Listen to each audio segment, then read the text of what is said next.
Morning, as I mentioned before, we'll just leave another moment or two for any last minute attendees to join.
All right, just for the sake of everyone's time, let's go ahead and get started. Good morning again, or good afternoon.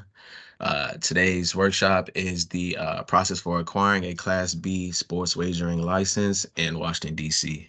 My name is Bertrell Douglas. I am the business development specialist for sports wagering at DSLBD. I have the pleasure of introducing today's presenters, Brian Vasile, owner and founder of Grand Central Bar and Sportsbook, and Tori Key from Elys Game Technology. Brian may actually be joining us in another minute or so. He's wrapping up his portion of his testimony for today's performance oversight hearing.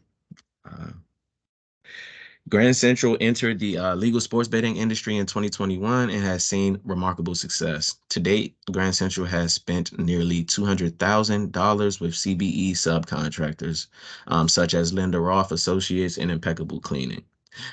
Brian comes to us today with over 15 years of experience in the bar and restaurant fields. And then Tori joined Ellis Game Technology in August of 2021 after years of working for a gambling regulatory intelligence provider. As the business development manager at Ellis, Tori evaluates the U.S. market for new business opportunities, handles partner relations, and acquires and trains any new clients that Ellis takes on. So without further ado, I would like to hand the presentation over to Tori and Brian to get us started. Um,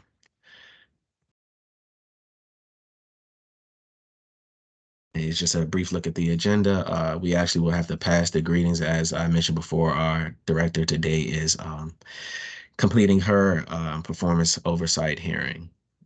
So today we look to get over into some of the planning, the aspects of being a management service provider, the application process, and then execution on launching a successful Class B. And with further ado, I'll pass it over to Tori. Okay, thank you, Virgil.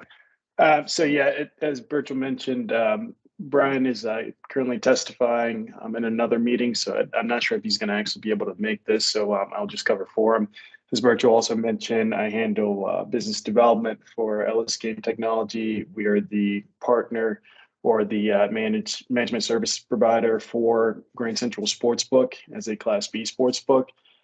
So really, we want to just give you an overview of things you probably need to think about if you're going to potentially get into this industry. Of course, also from the Elys perspective, just keeping transparency and how this business model has evolved as well. We'll kind of dive into that a little bit, but just to look at this initial slide. So when you're thinking about, is this the right business addition to my business, or if you're potentially looking at ancillary revenue, really this experience is meant to be as robust or as little robust as possible. So it really depends on what you want out of adding a sports book. So we always joke about that this could potentially be added to a laundromat. It could be added to a coffee shop like our business does.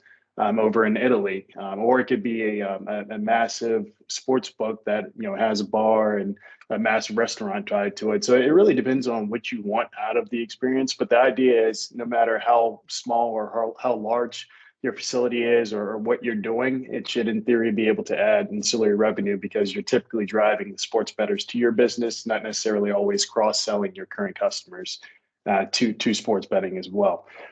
So when you're looking at your options now, this kind of dives into what our new business model is when it comes to Elys. But our initial deal with Brian was a Class B MSP relationship. So Brian went ahead and actually did his application for a Class B license, where he is the sole license owner for the Grand Central Sportsbook. And then we applied as a management service provider to basically be his software provider and his necessary resource for actually having a sports book, of course. So with our new business model from the Elys perspective, and we're actually going to be doing this with Brian at his second location. We're actually doing joint ventures here on out, so we're able to have more than just two locations in the district. And so that simply is still you applying for a Class B license, but now instead of it being just Brian applying for that Class B license, it would actually be us and Brian, as a single entity creating a joint venture that's applying for that Class B license. So it's something that we've worked out with the regulators as far as documents and so on to make sure that it works moving forward. And like I said, we'll be doing that with Brian for his second location. So when you're looking at affordability, this is one thing. There's a huge difference. Brian's initial model that he did, that actually cost him $100,000 just for the application. Now with these JV applications moving forward, they're only $25,000. Now, of course, when you're looking at the whole business as a sports betting entity, plus what you're doing outside of that, whether you're a bar, restaurant, or anything else, you have to consider you may have to hire extra staff to be able to have an operating sports book as well. So when you're thinking about security, surveillance, as well as if you have a location such as Grand Central, where you typically would want to be able to have staff doing more than just working at the restaurant and so on. If they're serving alcohol, they can't also be working at the sports book. So that's something to consider as well. So the numbers can really range as far as what this cost looks like. We figured out with Brian basically the most minimalist way to be able to operate a sports book in his environment. But that could certainly change, case by case. So it's very much based off of what your location looks like. Are you trying to leverage your current staff, have them work for the sports book as well? Is there alcohol involved and so on? So it's really a case by case situation, what that expense could look like from a staff standpoint. And that's really what you have to worry about from an operational standpoint when you start looking at your budget, because the initial fees are the initial fees, of course. And we're basically saying, hey, we can put a sports book into any location. We're not really asking you to make any huge revisions to your location as far as construction or so on. But the idea is you want to be able to leverage current staff to decrease that staff costs as much as possible. And so ultimately, what is exactly involved with this process? So with the joint venture model, we're basically disclosing that Elys, in this case, or if you have another management service provider, of course, we're going to be responsible for the software, training the staff, managing the risk management on the back end, and anything else in regard to the back end of the sports book. So making sure that we're going to make sure that the whole sportsbook operation is going to be competent and being able to run from day to day. So basically, what we're asking the locations that we work with are, one, making sure that the staff are going to be able to work every day, take bets and pay out at its simplest form, but also when it comes to moving the cash around or anything else that's operational, that is the responsibility of the location. Now, in regard to marketing or anything else in this joint venture model, of course, we're going to be looking to help as much as possible. And, when it comes to promoting the business and so on. So really, we further define that in our agreements, of course. But the idea is once we go through DSLBD and get the joint venture approved in this new model, we would then apply once we're certified as a JV with the Office of Lottery and Gaming for that Class B joint venture license. We can keep moving forward here. And so choosing an MSP, in this case, once again, in our new business model, where I guess, we technically still an MSP, but it's more of a joint venture. So we're one entity ultimately. We're more than one entity coming together to have this one entity. So when you're looking at MSPs, I believe we're the only one that's licensed in the district. So you're basically looking at us, but that's not to say that another software company couldn't come in that does, similar style business as us. It's possible they could come in and, you could evaluate them. Ultimately, you want to look at the history of that company and see if they've done specifically small businesses, I would say, because this is a more niche model in the sports betting industry, especially in the US, which is still pretty new in general. You're looking at DC, Maryland, and Ohio right now that are the only states that actually have this kind of. So ultimately, we're the ones that have done this first with Grand Central, and we recently launched a second sportsbook in the over/under sportsbook rooftop at Cloakroom Gentlemen's Club. So, we have this background in the U.S. specifically, and we're expanding into other jurisdictions with the same model. So, if you want to have conversations around what this exactly entails, we could, of course, take it offline and speak more about it. But, we definitely are experts in this space specifically.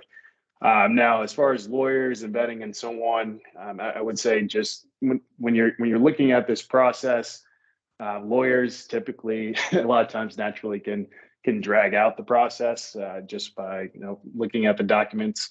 Of course, and a lot of times these lawyers don't have a background in gaming, so keep that in mind as well. If you're going to bring a lawyer into the fold, make sure they have some kind of gaming background if possible.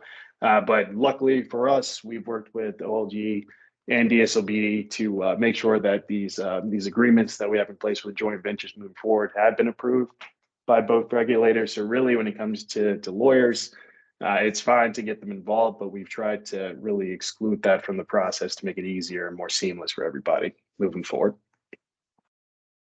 You can move forward here, Virgil. Yep. And so, as I mentioned, for the original business style that Brian had up, perfect timing. Here we go. Looks like Brian and hopped in. So, Brian, yeah, so I just started this slide here. So I was speaking to the new business model, how that differs. So I understand that it's 25,000 for the joint venture model, but you could speak to, of course, what you did for the Class B model. How that is a $75,000 difference, and anything else you want to add to this, of course. Okay, so you picked up. You just went on this slide. Correct. Yeah. Okay. First, I apologize for my tardiness. I was in a hearing committee and I had to testify. So thank you so much for your patience. And again, I apologize for my late arrival. So Grand Central chose the Class B license, which is the $100,000 non-refundable deposit, which I know for a lot of small businesses is a lot of money. For me, it was during COVID, which was even more tough. I had to do some financial acquisition. It's a big number. I just want to put it out there real quick. People get scared that, it's $100,000 and as soon as you apply, you give the money. It's not like that. There is a vetting process where you can start the process before they take your money. And if any red flags appear, or if things come up or you decide you don't want to do it, you can withdraw your application before giving the $100,000. However, once that pre-screening is complete and you do give your $100,000, then it's non-refundable. There is the $25,000 JV model. The biggest difference between the two models, outside of the $75,000 application difference, which I'm not sure if Tori touched on, is you can only acquire 2 Class B licenses, where the JVs at this point are unlimited if you want to do multiple locations. Document acquisition. This is a deep dive. It's a lot of acquisition. It's a lot of downloading financial statements, history, credit reports, things of that nature. It can be a little intimidating, but it just takes time and patience. It's tedious work. but it's worth it. It just takes time. It can get frustrating, but it's a necessary for the compliance issue. Don't get frustrated. Just keep plowing through it. I was lucky enough. I was just coming off a divorce and had a lot of that financial paperwork available to me. So that was a little bit of a break for me. The DLSBD component comes in with the joint venture that Tori touched on. You can create a LLC that the CBE owns 95% of, and your management service provider owns 5% of. That creates an entity, and that entity through the DSLBD becomes a CBE and a joint venture, and that's how you get the $25,000 non-refundable deposit. Also, there is CBE requirements. This is important. 35% of your budget has to be spent on businesses that are CBE or certified business entities. I love this aspect of it. It keeps small business alive in DC. It keeps the money generated from sports wagering in DC. Again, can be intimidating because how can I find a CBE to clean my floors or take out my trash? Well, the portal that DSLBD offers online has everything. You just type in what you need, the codes come up, everything's there for you to acquire your CBE requirement. And a lot of the times these folks are a lot more cost efficient than the larger companies. So it's kind of a blessing in disguise. The number 4, the management service provider leads on compliance because, again, it's very intimidating. What's called the internal controls, or all the rules and compliance regulations you have to follow. Elys was able, because of their vast experience in the industry, was able to lead on that, and that's super helpful because for most of you, it's a new industry that you're trying to learn, and to have a management service provider that can help you learn that is incredibly valuable. So OLG's transparency. I've worked with a lot of agencies. I've been in DC over 20 years. Because it's so new and we were the first, we were kind of sailing these seas together. And OLG was really good. DSLBD was really good at being transparent and trying to figure things out together. Some agencies, it can seem like they're against you almost at some points, but that's gotten a lot better over the past decade or so. But OLG and DSLBD specifically are really good at being transparent, helping you through the process, because a lot of times they're going through it, for our case, the first time too. So we're all trying to figure it out together. That transparency is huge. It takes a lot of the intimidation factor away from it. Last but not least, it is a marathon. We applied into the portal in November of 20 and received our license in August of 21. So that's 9 or 10 months. But before that, I had done 3 to 6 months of documented financial acquisition. This is not a quick process. That's no one's fault. It's just the way it is. There's a lot of compliance, a lot of research that needs to be done. So it takes a while. And if I may, I might speak to this in another slide, but the profitability is also a marathon, not a sprint. This is not you get your license, you're a millionaire. The average profit margin is 3 to 6% in Vegas for larger casinos and sports wagering. So that means for every dollar wagered, you're lucky to make a nickel. So you have to make it up in volume. And that's before expenses. So this is a marathon. You're not going to get your license and then buy a yacht. It takes time. Next slide, please. So the execution of your plan. Once you have your plan with Elys Gaming Technology, whoever your MSP is, you have to prep your building. There's a lot of, again, compliance around security, cameras, count rooms, cages, safes, things that make your building, your customers, your employees safe and able to execute in a safe environment. Hiring staff. It's another challenge because we are the first, right? There's not a lot out there. Now there's a few more out there, and the gaming industry has gotten mainstream. So there's some folks looking to get into it, but we were shopping around for people in Vegas and Atlantic City. We had hunters out there looking for people. It's tough. It's tough to find staff. At least it was for us. And about a year and a half ago, it's a little bit, the pool's a little bit deeper now with folks. But again, all these people have to be vetted, background checks, they have to be licensed and badged. Again, takes time. And you have to make sure you get the right people because of the compliance, because of the cash on hand. You have to have the right people on staff. Marketing and PR, you're up against MGM, you're up against Caesars, you're up against FanDuel. MGM in 2021 spent $1 billion in marketing alone. So if I spend 20,000 on Google or to be on the side of a bus for DC Metro, it's basically a tic tac in the ocean, right? So you're going up against the big boys. But if you're strategic in your marketing and know how to, for lack of a better term, street market and get your word out, that will help you. But my recommendation would be don't be, well, unless you're a billionaire, don't try to keep up with the spending of the big boys. Honoring your internal controls. Once you execute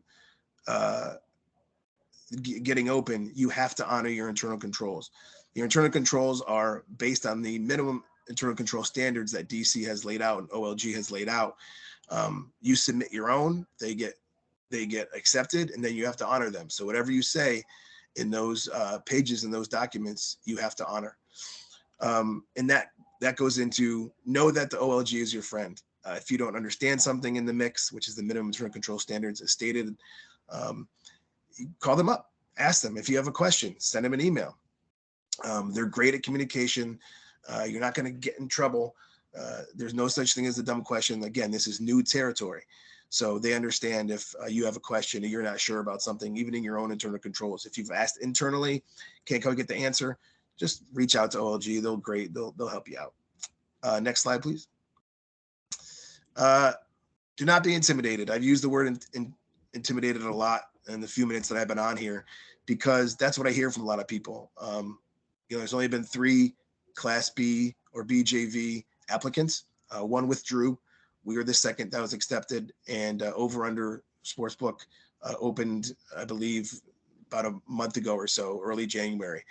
So I think a lot of folks are intimidated and they don't want to do it. They're scared about the $100,000, the $25,000, or the process itself. Don't be. I was admittedly I was at first, but I dove headfirst into it. Had a lot of great people that I met in DC agencies. Elys was amazing. Again, OLG, DSLBD. Everybody talks to one another. Everybody's here to help each other out. They want to see, they being DC, wants to see more Class Bs out there. They want to see, our hashtag is BetLocal. It's not quite copywritten yet, but keep the money in DC. Don't send it out to Vegas. Those guys do a great job. We love Caesars. We love MGM. FanDuel. They're great at what they do. But DC has allowed us the opportunity for small business to get involved in a space that's usually reserved for the big boys. So take advantage of it. It's there for you. All the resources are there for you. The people are there for you. So just don't be intimidated and go ahead and dive in. Next slide. I think that's it, right? Sir, that completes. Yeah.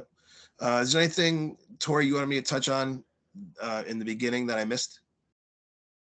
Yeah, no, I think you were spot on. From your perspective as the actual, sports book, from an operational standpoint, I think it's crucial for you to give that perspective. Of course, because we see it from a different lens at Elys, being the back end. But yeah, I think ultimately, Brian can speak to this. We want to be able to also hold your hand throughout the whole process. So it's not like once you go live, good luck, Brian. Hopefully you do well. We want to make sure that we're successful as partners from day one to day infinity.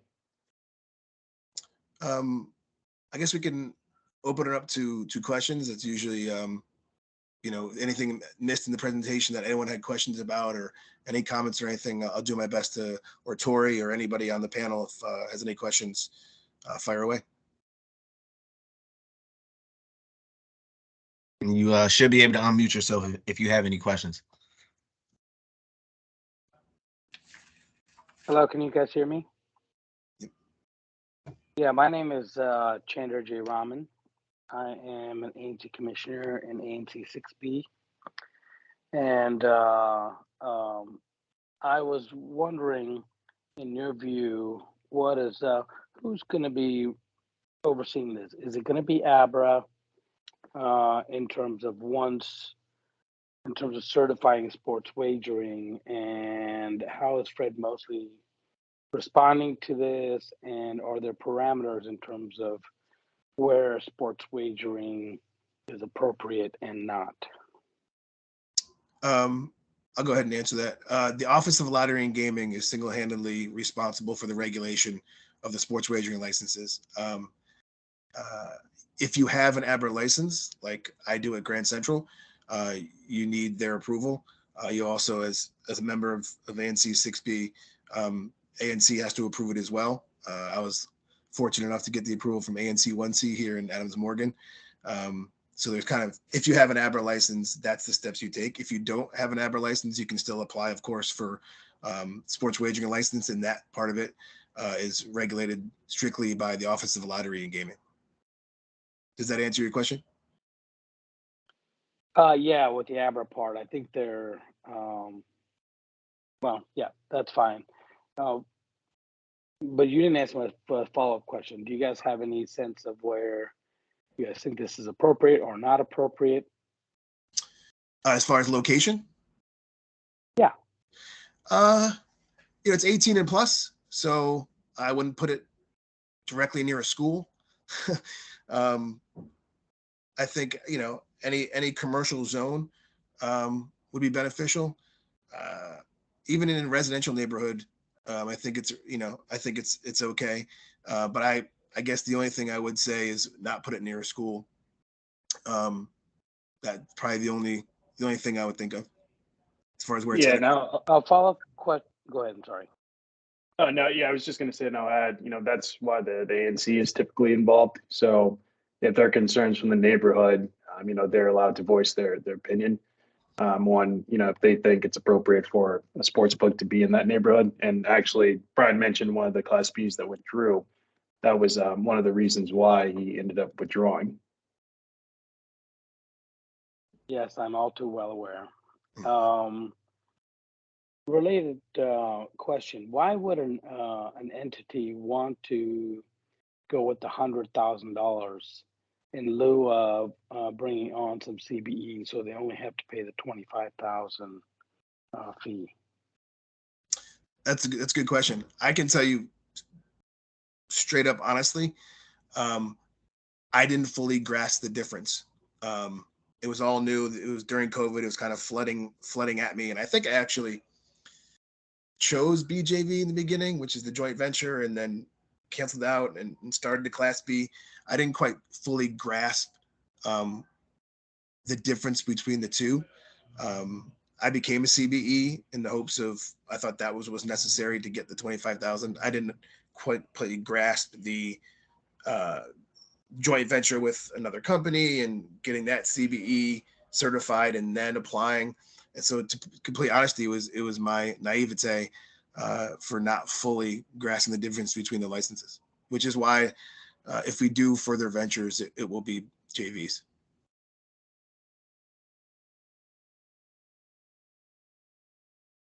Great questions. Anybody else? Any other participants have any questions for our guest?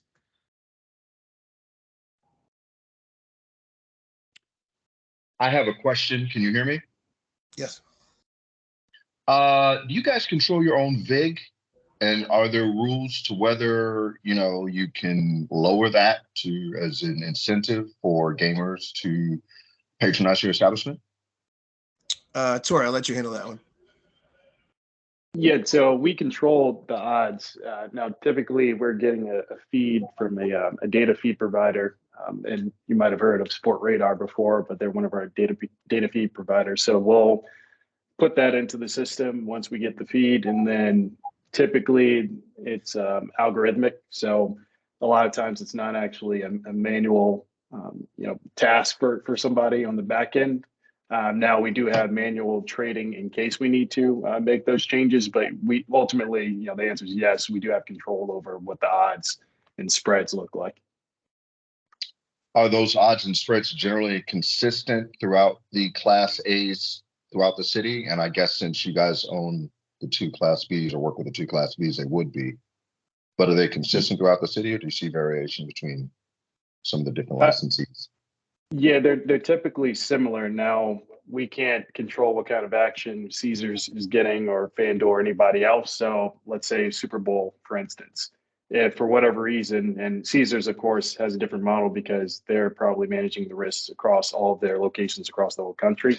But let's say if for whatever reason, millions of dollars just came in on the Chiefs at that location at Caesars, at Capital One, they may adjust their lines accordingly, and we may not have that same kind of action at our Class B location. So we may not need to do that, of course. Okay. Yeah, Mr. But you may. Yes. It's similar to what I've learned in my year and a half in this is sophisticated wagers will shop around just like they would for a sweater. So Absolutely. Yeah, so they'll hop online, check the odds, see which place has the odds that fit them the best, and then go there. So sometimes they're exactly the same, but they're usually a couple points off, and guys will just shop around and see what fits their wagers the best. Right, Yep. right. And then I'm sorry, go ahead, sir. Oh, no, I was just agreeing with Brian. Yeah. Yeah. And you guys at Grand Central Station? Grand Station? Grand Central. Yep. Grand Central. Yep. You guys have geolocating online betting within your establishment, right?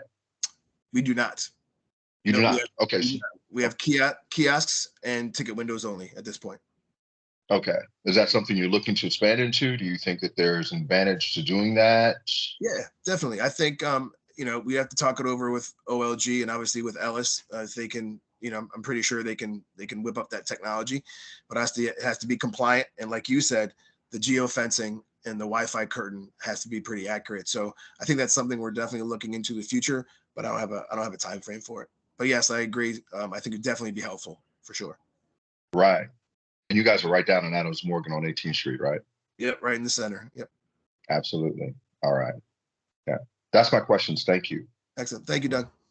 Thanks.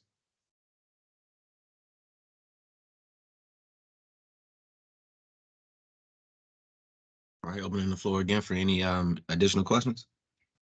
Yeah, I had a question. Can you hear me? Yep. Is this in parallel or different than the Bet DC kiosks that exist throughout the city?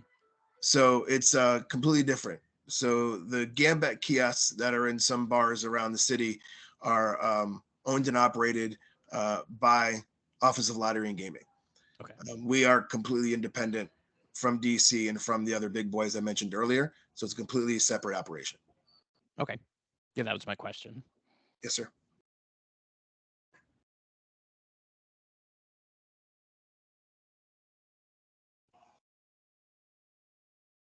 All right, if there are no further questions, I'd like to thank everyone for their time. Sorry. Mr. Chandra, I've got another question. I've taken a big interest in this, and so there's a concern on the ANC, and this is good for your listeners to know, is the the size of the payout. And I know some establishments are saying that they're going to limit payouts so that somebody's not walking out of the place with $3, $4, $5 grand and potentially get mugged. What is your advice for people who might want to do this in terms of best practices or strategies that you've learned in your through your experience? Based on my experience, we have limited payouts sometimes. We have lots of security measures in the building, security officers on site. You brought up once they leave the building. I think a lot of it comes down to consumers. I think we've had experiences, not at Grand Central, but that I've heard where folks have won significant amounts of money and then posted on their Instagram and then on their way to their car been confronted. So, we try to teach our wagers, be smart, don't make decisions like that. But you can, and Tori, correct me if I'm wrong, if the payout is something the house isn't comfortable passing cash, you are able to write a check. Is that correct, Tori? That's correct, or a bank wire as well. So there are alternative ways to make payments. And Brian, also made a good point about us being able to control pretty much what the max payout could be for any sport, any type of wager, and so on. So that is a discussion we have with each of our partners, and they decide what they want their basically their appetite for the risk to be. So you know, for a small business like Brian, he's not going to be paying out $50,000 like a Caesars or somebody like that. So I think that is an advantage of the small business model as well. I don't think somebody who has malintent, even though they know it's a sports book, I think they probably don't regard the small sports book as a place to you know, maybe do a stakeout or whatever you want to call it. You know, for somebody who may have a huge cash payout just because they know the differences in the Class A's and the Class B's. Yeah, it is something that we in the ANC have thought about, and I've get calls from other ANCs about this, and that's one of the things that we've talked about you know, encouraging applicants and sports wagering establishments to really keep that in mind in terms of overall neighborhood safety, in terms of limiting payout. Mhm. I think it's you know, legitimate concern. It comes down to education of the operator and the education of the customer to make smart choices when dealing with large amounts of cash.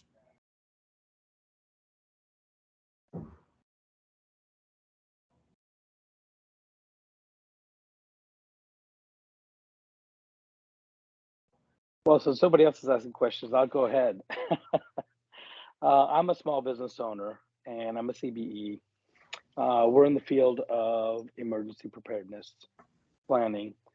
The broader question is, what types of services can you already say you're going to need A, B, C, and D types of services you may want to start thinking about in terms of CBE utilization? Yeah, very good question. So I'm going to go try to think chronologically as to when I applied and what I needed. You know, IT right off the bat, construction right off the bat, and then once you start going in those fields, janitorial service, cleaning, trash removal, and the big one, our biggest chunk, is security and surveillance. So right off the top of my head, those are kind of the biggest fields. Oh, and marketing and PR. Can't forget that one. Those are probably the biggest fields that we spend the majority of our CBE budget on. Can't speak for you know, other small businesses and what their model is, but for the sports wagering aspect of it, the IT, security, surveillance, paper products, trash removal are kind of the big ones, and marketing and PR are the big ones that I can think of off the top of my head. Is there a certain threshold that you have to meet from a regulatory perspective in terms of CBE subcontracting, or is there a target you try and reach for a particular reason? It's 35% of your operating budget is the target. It's not the target; it's the compliance standard. That makes sense. Yeah. And I'm a CBE myself, so.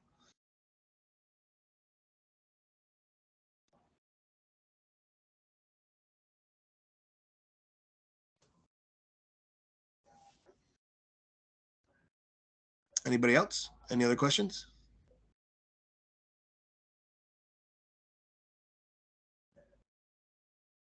All right. Oh, there's anything in the chat there? Okay. Mr. Douglas, anything else? No, very great questions and points that were raised. I'd like to thank everyone for their time. Brian, I'd like to thank you, especially for just joining. I know you had to move a few things around and to complete your hearing. If that concludes all of the questions, I'd like to wrap up. As I mentioned before, the recording will be shared with all participants for today's workshop. I'd like to thank you all and have a great day. All right. Thank you very much, everybody. Thank you. I posted my contact information in the chat. Brian would love to talk to you as well. I'll put mine in there as well. All right, guys. Bye.